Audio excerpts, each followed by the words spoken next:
Donc la Grande Odyssée Savoie-Mont-Blanc, c'est une course de chiens de traîneau internationale qui a lieu maintenant depuis 17 ans, en janvier, sur le territoire de la Haute-Savoie et de la Haute-Savoie.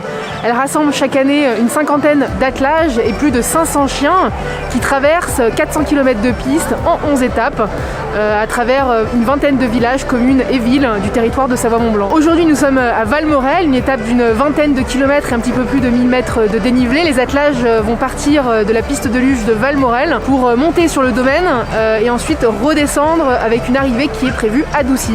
Ce type d'événement-là est intéressant dans le sens où il mobilise l'ensemble des forces vives de la station, puisqu'on a du travail au niveau logistique, on a du travail au niveau sécurisation du domaine skiable, on a du travail aussi au niveau touristique, au niveau aussi accueil des bénévoles, et puis c'est une formidable raison de fédérer tous les acteurs de notre destination, et en ça c'est un événement qui est vraiment très intéressant. Sur cette course-là, on est contraint par un huis clos sur la zone de départ et zone d'arrivée. C'est compliqué puisque nous les objectifs d'accueillir une étape de la Grande Odyssée, c'est avant tout de proposer une animation et un produit touristique pour nos clients. Malheureusement, les gens ne peuvent pas assister au départ de la course ni à l'arrivée de la course puisque c'est à huis clos. Alors en fait, moi je suis un très grand fan de la Grande Odyssée puisque j'y ai déjà participé à plusieurs trophées. Mais cette année, en fait, on a voulu monter un défi de manière à récolter des fonds pour la mucoviscidose. Donc on a monté l'équipage de l'Esport et on est là uniquement, enfin pas uniquement, on est là pour se faire plaisir, mais on court pour pouvoir récolter des fonds pour financer la recherche sur la mucoviscidose.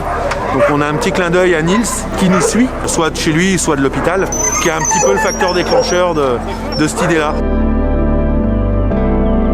Alors il y a plusieurs ressentis. Il y a le compétiteur qui lui voit rien quand on est sur une ligne de départ et d'arrivée, ce qui fait qu'en soi c'est pas personnellement dérangeant. Par contre, ce qui est gênant quand même, c'est que vu d'extérieur, il pourrait y avoir 2000, 3000, 4000 personnes autour et qui n'ont pas accès. C'est le côté un peu dommage parce que c'est quand même une des plus belles courses d'Europe. Et du coup, sans public, c'est un peu compliqué. C'est un peu le Tour de France sans public, c'est la même chose. Alors nous, on a un team de chiens un peu particulier puisque c'est des chiens récupérés qu'on a remis en forme. Donc on se fait plaisir à les mettre dans des courses parce qu'on a un rapprochement relationnel très fort. À ce moment-là, c'est plus sympathique et on est content d'arriver à faire des courses avec ces chiens récupérés qui vont à leur vitesse. Ils vont pas aussi vite que tous les chiens de course, hein, évidemment, mais ils vont au bout et ils vont bien au bout, en pleine forme, et donc on fait nos préparations comme pour un sport d'endurance en vélo ou pour des individus humains, hein, si j'ose dire. Et voilà, on a mis en place un team avec nos chiens qui vont pas très vite mais qui vont au bout sans difficulté, quoi. Et donc, avec beaucoup de rapprochement, d'échanges quand on est dans ces périodes de course. Donc ouais, c'est un bon moment de plaisir, quoi. Voilà.